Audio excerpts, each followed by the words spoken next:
Nous sommes toujours sur la leçon angle orienté et trigonométrie.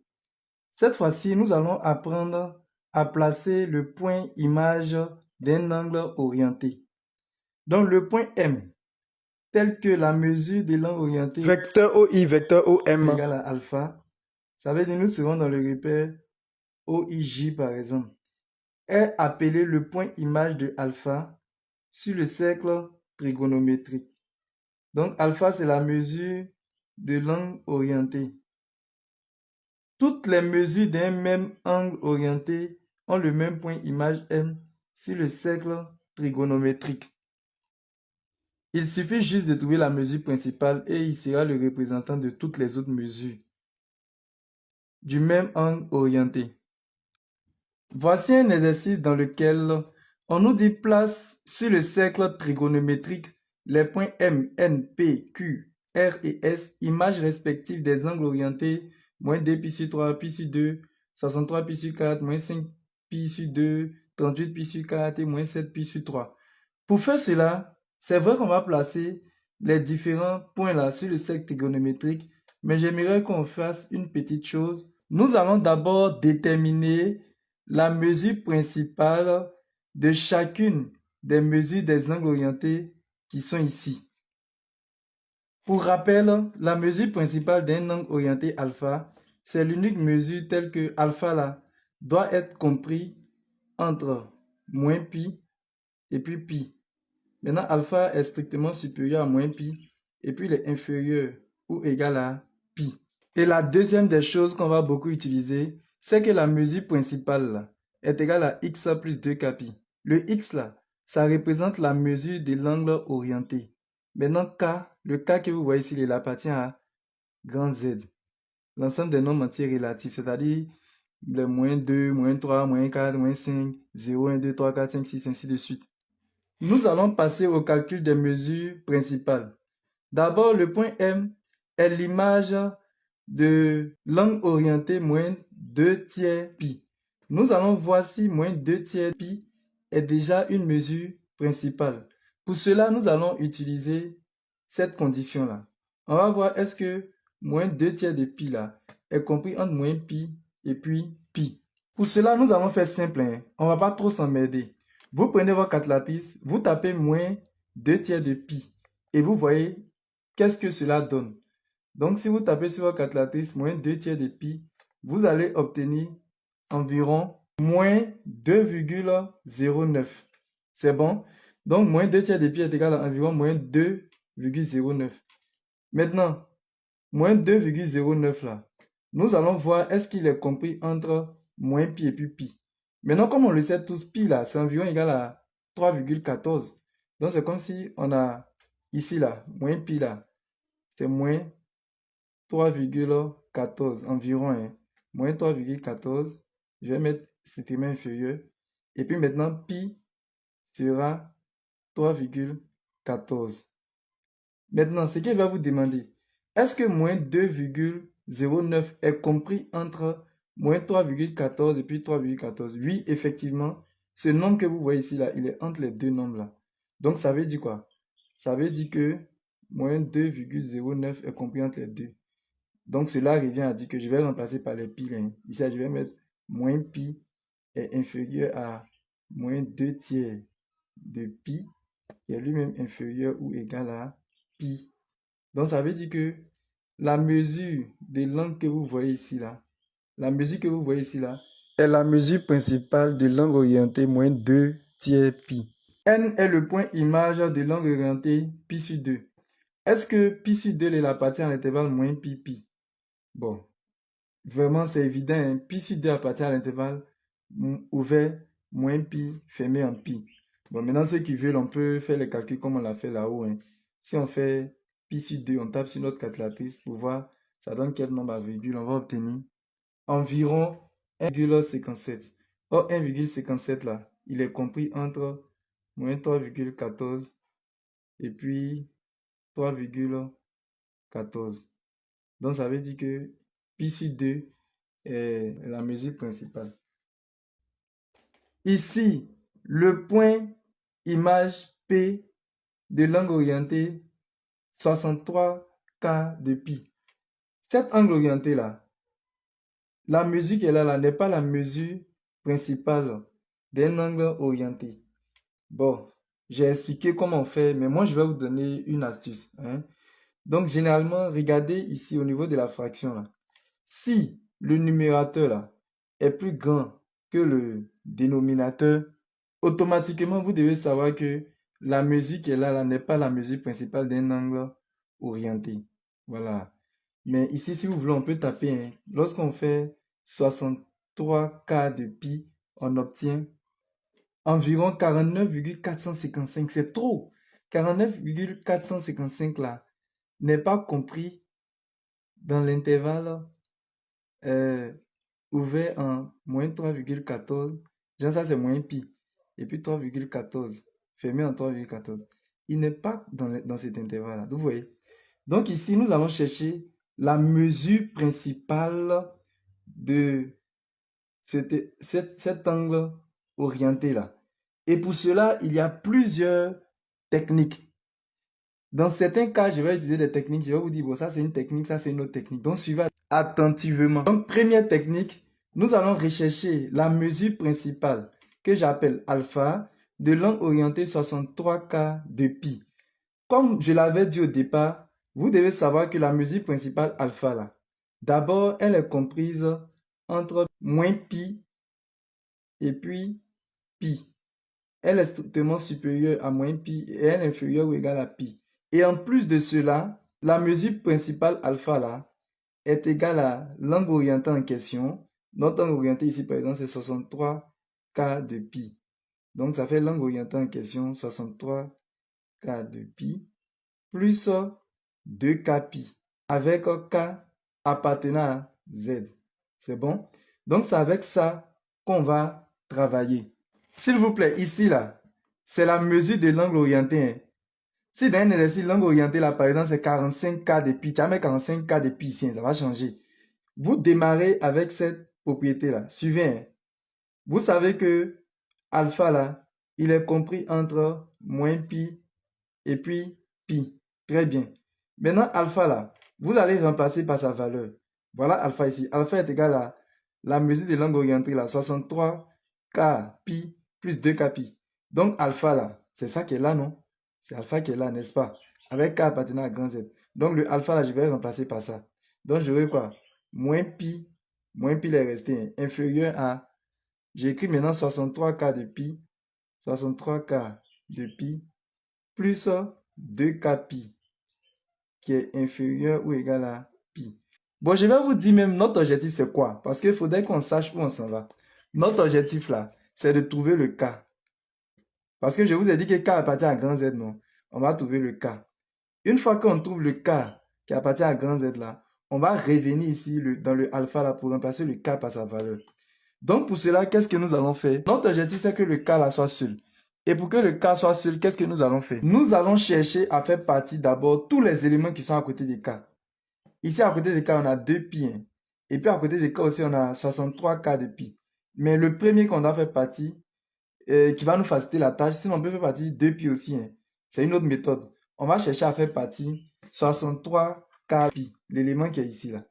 C'est cet élément-là que nous voulons faire partie. Maintenant, pour le faire partie, qu'est-ce que nous allons faire? Nous allons ajouter son opposé. Maintenant, l'opposé de 63K de pi là, c'est moins 63K de pi. Vous changez de signe seulement. Ici là, c'est comme si le signe c'est plus. Donc, son opposé devient moins 63K de pi. Là, comme ça, si j'ajoute l'opposé ici, moins 63K de pi là, ça fait que les deux là vont donner 0. Maintenant, le fait d'ajouter l'opposé de 63K de pi ici là, fait que je suis obligé d'ajouter son opposé ici, et puis son opposé ici. Donc, c'est parti. L'opposé de 63K de pi, c'est moins 63K de pi. Donc, je vais ajouter ça ici. Donc, je mets moins 63K de pi. À gauche, là. J'ai mis ça à gauche. Donc, je mets le moins pi. Je mets inférieur. Bon, normalement, cette partie-là, je ne dois pas faire, mais c'est pour vous expliquer. Hein? Je vais mettre le moins 63K de pi là aussi au milieu. Moins 63K de pi. Et puis maintenant, je remets tout ça là. Donc, j'aurai plus, parce qu'ici, il y a plus devant. Hein, plus 63K de pi plus 2k pi qui est inférieur ou égal. Je mets encore moins 63k de pi. Au fait, je le mets partout. Moins 63k de pi. Et je mets le plus pi qui est à droite là. Hein. J'ai ajouté sur tout le monde. Donc, plus pi. Très bien.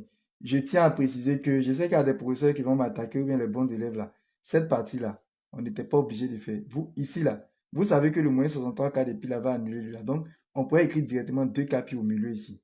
C'est bon, non? Ce qui veut dire cette partie-là. Ça donne 0. Je n'étais pas obligé de faire ça. Hein? Mais j'ai fait ça pour que les élèves puissent mieux comprendre. Maintenant, ici, si vous tapez cela sur votre calculatrice, vous allez obtenir moins 67k de pi. S'il vous plaît, je ne vais pas rentrer dans les détails. Hein, pour ne pas que la vidéo soit trop longue. Prenez votre calculatrice pour taper cette partie-là. Inférieur à, comme je vous l'ai dit, ici, la donne 0. Donc, on aura 2k pi seulement. Donc, je mets 2k pi. Inférieur ou égal. Vous tapez cela sur votre calculatrice, vous allez obtenir moins 59k pi. Très bien. Maintenant, je vous ai dit, notre objectif là, c'est de trouver le K. Hein. N'oubliez pas. Maintenant, ici, le K là, il est multiplié par 2pi. Pour pouvoir enlever le 2pi à côté de K là, je vais diviser tous les membres là par 2pi. Je vais diviser ici par 2pi. Je vais diviser celui qui est au milieu par 2pi. Et puis, je vais diviser celui qui est à la fin par 2pi. Ok. Donc, j'aurai moins 67K pi divisé par 2pi. Je divise tout le monde par 2pi. Maintenant, ici, là, si je divise par 2pi, il va rester k seulement. Hein? Bon, si vous voulez, je vais faire encore. Donc, j'ai 2k pi divisé par 2pi. Et après, je divise aussi ici par 2pi. Donc, j'ai moins 59k pi sur 2pi. Très bien. Maintenant, nous allons passer aux différentes simplifications. Vraiment, je vous demande d'utiliser votre calculatrice. Hein. On ne va pas perdre assez de temps. Donc ici, d'abord, vous avez pi en haut ici et puis pi en bas. Donc les pi là vont se simplifier. Qu'est-ce que cela va donner? Ça va donner moins 67 sur 8. Les pi là vont partir. Maintenant, moins 67 sur 4 sur 2 là, ça donne moins 67 sur 8. Vous pouvez taper sur la calculatrice s'il vous plaît. Maintenant ici, nous allons simplifier le 2 qui est en haut avec le 2 qui est en bas. Le pi qui est en haut avec le pi qui est en bas. Donc finalement, il va rester seulement que le k. Voilà. On aura normalement k sur 1. Mais k sur 1 là, ça fait k. Parce que quand on bat les éléments ici, il reste un seulement. Et je mets inférieur ou égal. Ici aussi, je vais simplifier. Donc je vais barrer un pi en haut, un pi en bas. Il va rester normalement moins 59k sur 2. Et cela donne moins 59 sur 8. Très bien. Si vous avez une calculatrice, je répète encore, prenez votre calculatrice, surtout les calculatrices Casio. Vous tapez tout ça là sur la calculatrice Casio, elle va vous donner le résultat un coup. Ici aussi, vous tapez tout cela sur la calculatrice Casio, elle va vous donner le résultat un coup. Il ne faudrait pas que quelqu'un me demande, mais comment on a fait ceci ou cela. Tapons sur la calculatrice, moins 67 sur 8, on obtient moins 8,375, qui est inférieur à K, qui est lui-même inférieur ou égal à moins 59 sur 8. Et cela nous donne moins 7,375. Maintenant, suivez très bien. Notre cas là, il est compris entre moins 8,375 et puis moins 7,375. Maintenant, notre cas est un nombre entier relatif. C'est-à-dire que c'est un nombre où il n'y a pas de virgule à l'intérieur. Il va être égal à quoi? Donc, grand Z là. Si notre cas est compris entre moins 8,375 et puis moins 7,375, cela signifie que K là, il est égal à moins 8. Ok, je vais expliquer ça parce qu'il y a des élèves qui vont me dire, mais monsieur, pourquoi c'est devenu moins 8? Donc pour éviter ça, je vais expliquer. Il faudrait que vous compreniez que le K là, c'est un nombre entier relatif. Ça veut dire que K là, il peut être égal à 0, 1, 2, 3, 4, 5. Ainsi de suite pour partir. Il n'y a pas tout compté. Et puis il y a moins 1, moins 2, moins 3, moins 4, moins 5, moins 6, moins 7, moins 8, moins 9, moins 10, ainsi de suite. Maintenant, si K est entre moins 8,375 et puis moins 7,375, eux ce sont les nombres à virgule. Mais K lui-même là, c'est pas un nombre à virgule. Ça veut dire que K est égal à combien? Je vais essayer de placer sur la droite graduée que vous voyez ici là, moins 8,375. On peut dire c'est moins 8,375. 4 comme ça. Ok, suivez ici. J'ai gradué encore plus la droite là pour vous. Moins 8,375 là. Comme je vous l'ai dit, c'est environ moins 8,4. Moins 8,4 là est situé où? Donc ici là, on a moins 8,1, moins 8,2, moins 8,3, moins 8,4. Donc ici là, nous avons moins 8,4. Donc moins 8,4. C'est environ, hein. Très bien. Maintenant, je vais aller chercher moins 7,375. Ici, on a moins 7,1, moins 7,2, moins 7,3, moins 7,4. Parce qu'ici, là, je vous ai dit, on va prendre environ moins 7,4. Donc, moins 7,4 est situé ici. Environ, hein, moins 7,4. Maintenant, regardez. Entre les deux nombres là, moins 8,4 et puis moins 7,4, c'est quel nombre entier relatif qui est là? C'est moins 8. C'est moins 8 qui est là. Je ne sais pas si vous avez compris. C'est pour ça que j'ai pris K égale à moins 8. Ok, donc on va continuer. Maintenant, comme notre K est égal à moins 8, on a dit que le alpha là, il est égal à quoi? Il est égal à... Une mesure de langue orientée. Et notre angle orienté, sa mesure, c'est 63 K pi. C'est comme ça. 63 sur 4 pi. C'est ça qui est la mesure de notre angle orienté. On va faire plus. On a dit normalement on fait plus 2 K pi. Bon, je vais écrire. On fait plus 2 K pi. Mais nous, on vient de trouver notre K. Notre K, c'est moins 8. Donc, je vais remplacer le K là par moins 8. Donc, si vous voulez, je vais mettre pour K égale à moins 8, virgule. On a la mesure principale alpha là va être égale à quoi? On va faire 63 sur 4 pi plus 2 fois, parce que 2 k pi c'est dit 2 fois k fois pi, hein, fois moins 8. Puisque notre cas ici dans l'exemple, on a trouvé moins 8 fois pi. Donc, qu'est-ce que cela donne? Cela nous donne alpha égale à 63 k pi plus, je vais multiplier ici 2 fois moins 8. 2 fois moins 8 nous donne moins 16. Donc ici j'ai moins 16 pi. Cette partie-là, ça fait moins 16 pi. Parce qu'on multiplie par pi aussi. Donc, bon, je devais laisser le signe plus, hein, c'est pas grave. Je vais mettre moins 16 pi. Maintenant, ici, je vais vous demander pardon. Vous prenez votre calculatrice, non? Et puis vous faites 63 k pi moins 16 pi. Et la calculatrice va vous donner le résultat directement. Moi, je vais mettre le résultat directement, hein. Cela donne moins pi sur 4. Ça donne moins pi sur 4. Ça veut dire que la mesure principale de l'angle orienté 63 k fois pi est égale à moins pi sur 4. Ok, on va continuer. Nous avons le point Q. Image de l'angle orienté moins 5 pi sur 2. On va vérifier est-ce que moins 5 pi sur 2 est la mesure principale de l'angle orienté qui se trouve ici. Pour cela, on va calculer moins 5 pi sur 2. Donc, on prend notre calculatrice, on tape moins 5 pi sur 2 et on voit ce que cela donne. Cela nous donne environ moins 7,85. Très bien. Maintenant, pour que cette mesure-là soit la mesure principale de l'angle orienté, il faudrait que le nombre qu'on a trouvé là soit dans l'intervalle ouvert en moins pi et fermé en pi. Or, moins pi là, comme je l'ai dit depuis longtemps, c'est moins 3,14 environ, hein. Et puis ici, on a 3,14 environ aussi. Est-ce que moins 7,85 elle est dans cet intervalle? Il n'est pas à l'intérieur. Ça veut dire que la mesure qui est là n'est pas la mesure principale de l'angle orienté. Donc, nous allons chercher à trouver la mesure principale de l'angle orienté.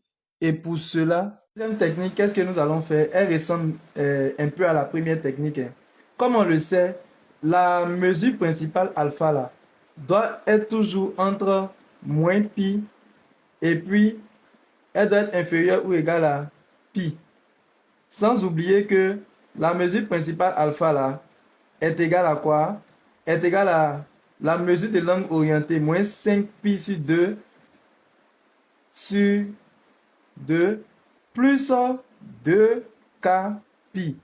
Avec k appartient à z, l'ensemble des nombres entiers relatifs. Dans l'autre exercice là, dans l'autre technique là, vous voyez que ici ça a changé, hein. Je vous ai bien dit que ça change. c'est la mesure de l'angle orienté là qu'on met ici. Voilà, en général, même dans la formule, on met alpha est égal à x plus 2kπ. Donc, on va démarrer. Nous allons commencer par cette formule. Nous savons que moins pi est inférieur à alpha, qui est la mesure principale, qui est elle-même inférieure ou égale à pi. Maintenant, notre mesure principale, la voilà ici. C'est moins 5pi sur 2 plus 2kπ. Donc, je vais remplacer le alpha là par cette expression-là. Donc, j'aurai quoi? Moins pi inférieur strictement à moins 5pi sur 2 plus 2kπ qui est lui-même inférieur ou égal à pi. Maintenant, ce que je vais faire, mon objectif, c'est de trouver le k. Je dois trouver le k. Maintenant, pour trouver le k, qu'est-ce que je vais faire? Je vais enlever tous les éléments qui sont à côté de k. À côté de k, nous avons 2pi. Vous voyez ici, il y a 2pi, non? Et puis à côté de k aussi, nous avons en quelque sorte un moins 5pi sur 2. Dans l'autre technique là, j'ai enlevé d'abord moins 5pi sur 2. Mais cette fois-ci, je vais enlever d'abord 2pi. Pour enlever 2pi, qu'est-ce que je vais faire? Je dois diviser ici là par 2pi. Maintenant, si je divise l'élément qui est au milieu par 2pi, je serai obligé de diviser l'élément qui est à gauche ici par 2pi et puis diviser l'élément qui est à droite ici par 2pi. Ça veut dire que je vais diviser tous les membres par 2pi. Ici, on va diviser par 2pi. Donc, on aura pi moins pi sur 2pi. Après, on met inférieur à... Tout ça aussi, on va diviser par 2pi. J'aurai moins 5pi sur 2 plus 2kπ. Et tout le monde divisé par 2pi aussi. Je fais pareil pour ce qui est devant. J'aurai pi divisé par 2pi. Très bien. Après avoir fait cela, on va effectuer les calculs. Au niveau du membre qui se trouve ici, les pi là vont se simplifier. Ça veut dire que le pi qui est en haut là, je vais barrer. Avec le pi qui est en bas, je vais barrer. Donc il va rester quoi? Lorsque je barre le pi qui est en haut, il reste moins, non? Mais le moins, c'est comme si c'est moins 1. Donc j'aurai moins 1 sur 2. Ça fait moins 1 demi. Inférieur à quoi? Ici là, je vais mettre moins 5pi sur 2 sur 2pi. C'est-à-dire que je vais partager le dénominateur à chaque élément qui se trouve en haut. Donc j'ai moins 5pi sur 2 sur 2pi à part. Et puis j'aurai plus 2kπ sur 2pi. Voilà, donc j'ai mis le 2pi en dessous de chacun. Très bien. Maintenant ici, j'aurai inférieur ou égal. Ici aussi, je vais simplifier. Donc je vais barrer 1pi en haut, barrer 1pi en bas. Lorsque je barre le pi en haut, il reste 1. Maintenant, lorsque je barre le pi en bas, il reste 2. Donc c'est 1 demi. Très bien. Arrivé à ce stade, on va calculer ces parties-là. Donc suivez, j'ai moins 1 demi qui est inférieur à... Ici, lorsque vous allez simplifier, d'abord, les pi là vont disparaître. Ce pi là va se simplifier avec le pi qui est en haut. Il va rester moins 5 sur 2 divisé par 2. Et cela donne moins 5 quart. Écoutez-moi très bien. Si vous avez une calculatrice là, tapez ça sur votre calculatrice. Vous tapez moins 5pi sur 2 sur 2pi. Elle va vous donner moins 5 quart. Voilà, parce que si je me mets à expliquer trop, la vidéo sera trop longue. Ok, on continue. On met le signe plus ici. Maintenant, ici, nous avons 2 au numérateur et puis nous avons 2 au dénominateur. Donc, je vais simplifier les deux là. Je bats un 2 en haut, je bats un 2 en bas. Maintenant, ici au numérateur, nous avons pi. Et puis en bas aussi, nous avons pi. Donc, je bats un pi en haut, je bats un pi en bas. Quand je bats les 2 pi en haut et puis les 2 pi en bas, il reste k seulement. Il reste k normalement sur 1. Mais 1 non sur 1, ça donne le nombre lui-même. Donc, j'aurai k. C'est à cause de ça même qu'on a divisé par 2 pi. Pour que le k là soit seul. C'était l'objectif qui était là. Donc, je mets inférieur ou égal à 1 demi. Très bien. Maintenant, au niveau du membre qui se trouve ici là, nous, on veut que notre k là soit seul. Pour que le k soit seul, cet élément qui est ici là doit quitter là. Maintenant, pour qu'il puisse quitter là, c'est moins 5k, non? On va prendre son opposé. L'opposé de moins 5k là, c'est plus 5k. Quand je dis opposé, vous changez les signes seulement du nombre. Donc ici, je vais mettre plus 5k à gauche. Je vais mettre plus 5k Au milieu, et puis je vais mettre plus 5k à droite ici. Donc je mets ça partout. De la même façon, j'ai divisé par 2pi les 3 éléments là. C'est comme ça aussi, je vais ajouter 5k sur les 3 éléments aussi. Donc ici, je mets 5K à gauche. Je vais mettre moins 1 demi qui est inférieur à...